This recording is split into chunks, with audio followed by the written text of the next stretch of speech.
petroleum, these all are what? These all are the some of the natural resources which it is really very important for us. So in this chapter we will going to look about these natural resources as well as try to understand the issues at a stake in deciding how these resources are to be managed for sustainable development. What is a sustainable development, students? The development which meet the current basic human need and also preserve the resources for the needs of future generation. Here, sustainable development is what? The development the development which help in completing the human need on a current basis, as well as we can preserve these resources for the needs of the future generation. This is what this management, this development is called as a sustainable development. Okay, so we must conserve the environment, we must use it precisely, we must use it wisely and uh, conserve it so that the future generation can utilize it. Now see, we often hear about the environmental problem. Yes, students, there are a lot of environmental problem and we know that what is the reason. Even in the previous chapter also we have studied about the pollution, air pollution, water pollution, that how our environment get affected because of our activities. Okay, so there are a lot of environmental problem, and this environmental problem, it is not restricted to a particular state or area, but this is a global level problem. And since the development is there, students, and due to which we are helpless to make any kind of changes due to international laws and regulations.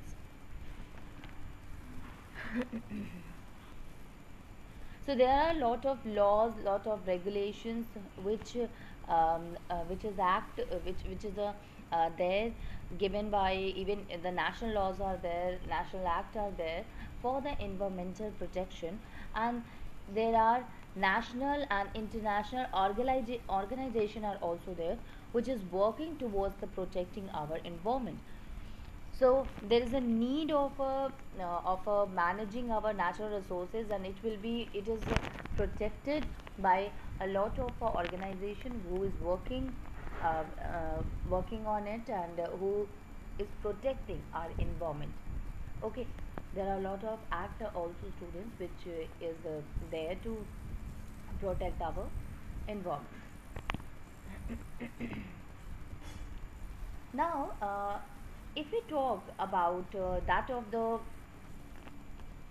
you see, students, that there is a really need of awareness regarding the problems which is occurring in our society of exploiting the resources. The people, they are not using natural resources, but they are actually they are exploiting, because uh, they are they are overusing it, and uh, this will affect a lot to that of the resources, and that's why there is a lot of a need regarding the regarding in the people regarding our environment. So there is a need of lot of awareness, and this awareness, it this rises only when some action is to be taken. Okay, and we heard about a plan, that is Ganga action plan, students. Why there is a need of a Ganga action plan? Because Ganga is water. Ganga, the quality of the water in a Ganga, it becomes very poor, and this happens because a lot of people, they start throwing their excreta and garbage in the Ganga, and due to which the water become polluted. So it is a source of water for us, so it's really important that Ganga should be free from any kind of a pollutant. See here, this is a graph, and a group of bacteria is there, students, which is basically present in the human intestine, and that we call as a coliform. See, this is the coliform, a group of a bacteria which is found in human intestine, and whose presence in water indicate contamination by disease causing microorganism. So basically their presence, it tells that there are the microorganisms are present there in the water. It tells that how much water is polluted. So when we look at the graph, this red one, it is showing the maximum, and this blue is showing the annual mean, and the green is showing the minimum desired level. So as you can see here that the level is continuously increasing, and in different state you can find that what is the level of the microorganism or the level of the pollution in the Ganga. We know that Ganga actually, it runs across from Gangotri in the Himalaya to Ganga Sagar in Bay of Bengal, and in this it passes through a lot of cities. What happened here? It get polluted. You can see it is written that in cities in Uttar Pradesh, Bihar and West Bengal that pour their garbage and excreta into it. So untreated sewage which is dumped into the Ganga every day, that will like what that will cause a pollution. And not only the untreated sewage, see the people, they used to immerse the ashes, the people, they used to wash clothes, they used to bath, unburned corpse, these all are also it is thrown into that of the into the Ganga river. And not only this, a lot of industries has been set up near Ganga river, and due to which they also contribute in water pollution. They used to discharge the toxic chemicals in the water, and due to which a lot of kill and other aquatic organism, because of toxicity it kills in the river. So Ganga action plan, the need of the Ganga action plan is this only, because the Ganga is being exploited, you can say, or it's being polluted by the people. So there are some of the measurable factors that is used to to increases the quality of the water, to decreases the pollutant or the harmful thing which is present in the water. And for that, the people, they are aware, the people, they have given some of the strict rules regarding the river. Now see, we must know about the 3 R's. If we want to save our environment, we must be aware regarding that of 3 R's. And the 3 R's is reduce, recycle and reuse. We are using a lot of our natural resources, so we must know that first of all we must reduce the use of natural resources. See, you are at home and right now you do not need lights or fan, especially in daytime you do not need lights. So what you can do, you can switch off the light. So this is a very small thing with the help of which we are able to save our natural resources, because you know that the electricity is generated with the help of a coal. So coal is what? It is also a natural resources. The food that we get from the plants, we should not throw it. Even we can save our water. If any tap is leaking tap is there, so we can also protect it. We can also protect our water also. So there are very small things, students, with the help of which we are able to protect our natural resources. And the first thing is to reduce the excess use of the resources.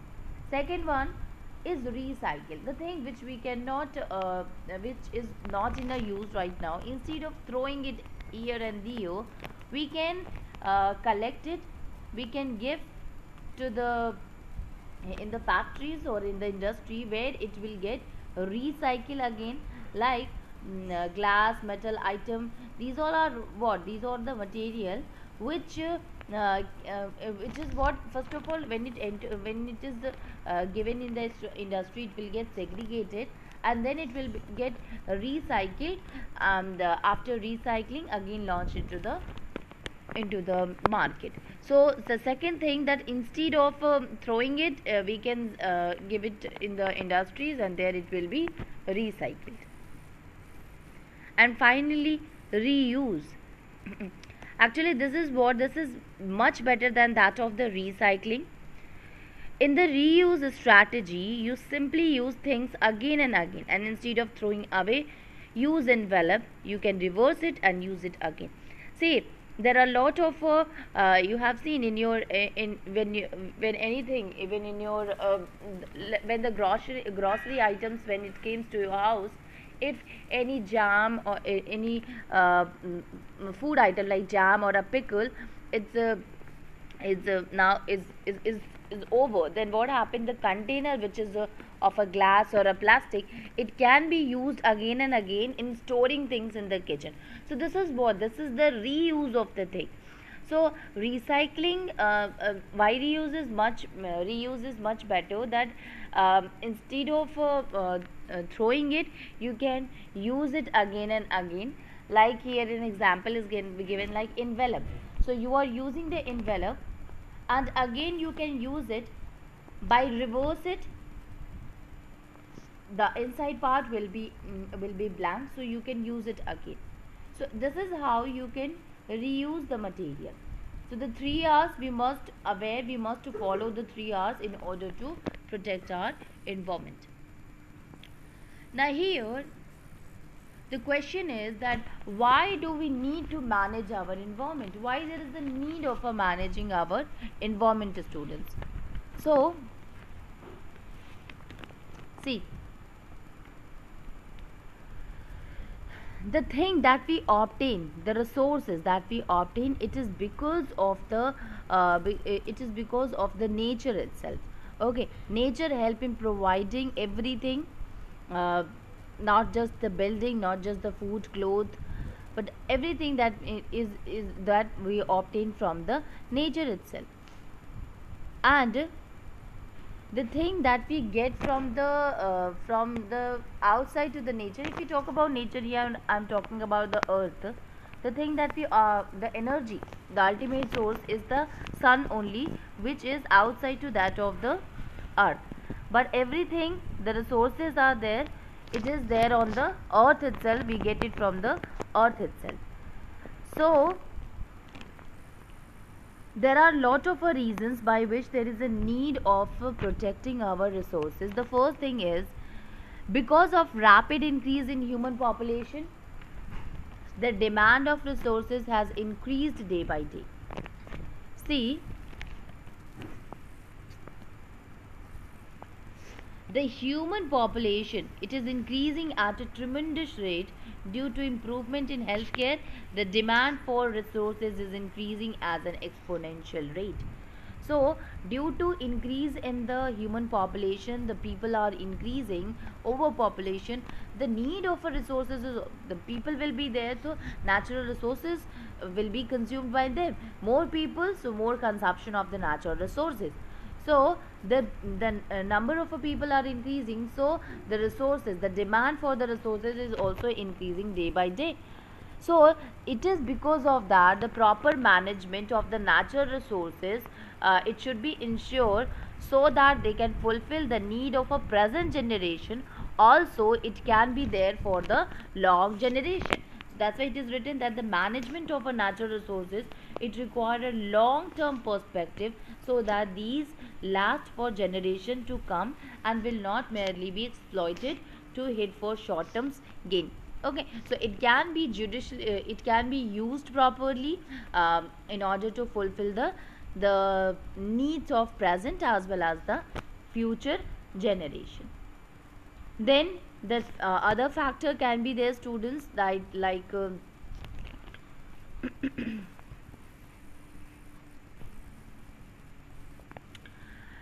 the proper management of the natural resources, it should be it is really important for the equitable distribution of natural resources, so that all the people can benefit from the development of these resources. See what happened here. when the natural resources, if we are planning for a management of the natural resources, we must ensure that the resources must reach to each and every people. So equitable distribution of the natural resources can be it will be ensured by the proper management only, proper management of the natural resources, so that every people they can use the development of the benefit of these resources. Here, another factor to be considered while we exploit these natural resources is the damage we cause to the environment while these resources are either extracted or used. For example, mining causes pollution because of large amount of a slag which is discarded for every ton of a metal extracted. Hence, sustainable natural resource management demand that we plan for safe disposal of these wastes too. See, here it is said that the proper management will take into consideration that the damage which is caused to the environment during the extraction or the use of natural resources, and find ways and means to minimize this damage also. So management is there is what the proper management of the natural resources is important, because when we obtain the natural resources, when we extract or use that of a natural resources, we used to damage, we are the reason to cause the damage to the environment. So it is really important to minimize this kind of a damage. For example, even if we take another example, here it is said that during mining what happened, a large amount of slag is there that in every ton of a metal extracted. So we must ensure that how to do the safe disposal of these waste too. Similarly, if some forest trees is to be cut for a various purpose, then what will happen, it will damage the environment. So then the damage to the environment, it also can be minimized by planting the new sapling in place of a cut down trees. So if we are using the natural resources, we must ensure that the resources, it must be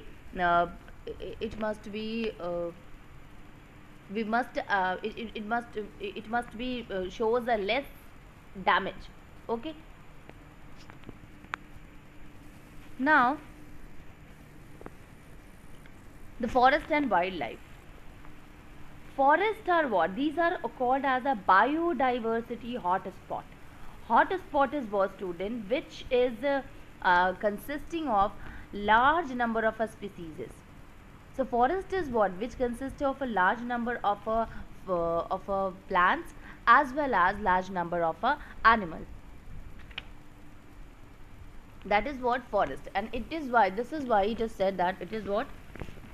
It is the so it is what? One of the major biodiversity of an area, where the number of species, a lot of number of species can be found there, and it is because of that it is also called as a biodiversity hotspot. So this will include the plants and animals which we call as a flora and fauna respectively. So a large area of a land on which the trees and the other plant it grow naturally, it is called as a forest, students. Okay, however, yes, the range it varies, somewhere it is more, somewhere it is less.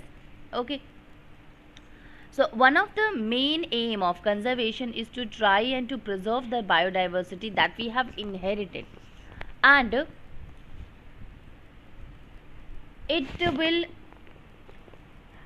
reason is this, because the loss of biodiversity, it leads to loss of ecological stability. See, there is a need, this is really important one, that what is the aim of a conservation of the what is the main of the management of the forest and wildlife? It is that to conserve the biodiversity which we have inherited. So conservation is to try and preserve the biodiversity which we have inherited, and there are experiment and field studies which suggest, it means we can say that why there is a need of a management of the forest and wildlife, because the loss of biodiversity, it will lead to a loss of ecological stability. So it is important for us to save or to protect our forest and wildlife. Now there are person, students, person with an interest or concern in something, we call them as a stakeholder. So when we consider the management of forest, we find out that there are four stakeholders. Stakeholders, I'm repeating it: the person with an interest, a person with an concern in something, they are called as a stakeholders. And here, stakeholders in case of the conservation of a forest, basically there are four stakeholders who are interested in the conservation of the forest, students. So who are those four stakeholders? The first one is the people who live in or around forest and are dependent on forest for various aspects. So basically the people who live in and around that of the forest, and they are dependent to some extent on forest produce to lead their life. These are what? These are the first stakeholders who work on the conservation of the forest. The second one is the forest department of the government. The forest department of the government, which owns the forest land and control the resources from the forest. So first was the people who were living there, students, and their life is totally dependent on the forest. They need the resources, the shelter. You can say they live there. So the home is the forest only. So they are totally dependent on a forest, and even they lead their life with the production, the products that they get from the forest itself. And the second one is the forest department, that is hired by the government, and they owns the forest land and they used to control the resources from the forest. The third one is the industrialist. Yes, the industrialists who use various forest products for their factories, such as wood for making paper and furnitures, tendu leaves for making beedis. So this is tendu leaves for making beedis. So they are what? They are dependent on forest for the forest products, so that they can produce a lot of products with the help of the forest resources. That is industrialists. And fourth one is the forest and wildlife activist, which we also call as the wildlife nature enthusiasts. Enthusiasts or activists are what? Those who want to see the forest in their original condition. They want to conserve nature in pristine form. It's pristine means original condition. So they want to see the forest in the original condition. These are what, students? These are the stakeholders who work on it, who are there to manage the forest as well as their aspirations. Okay, so these are the person who are having interest or concern in the forest management.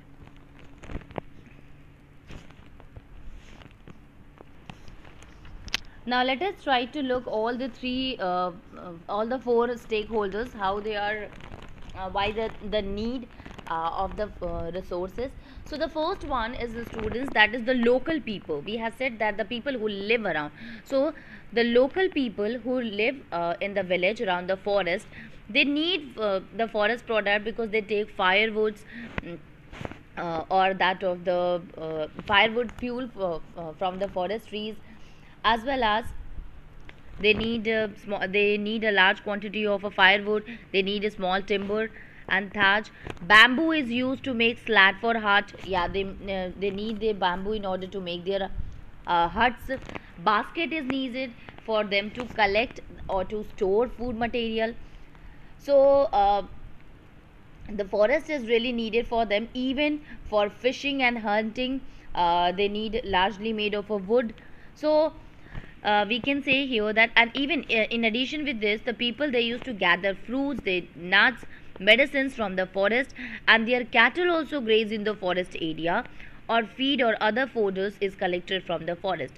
So you can see that the people, they are totally dependent for their basic need on the forest. Okay, then if they are near the forest, they can use the resources of the forest in the way and that much damage is not done to the environment at all.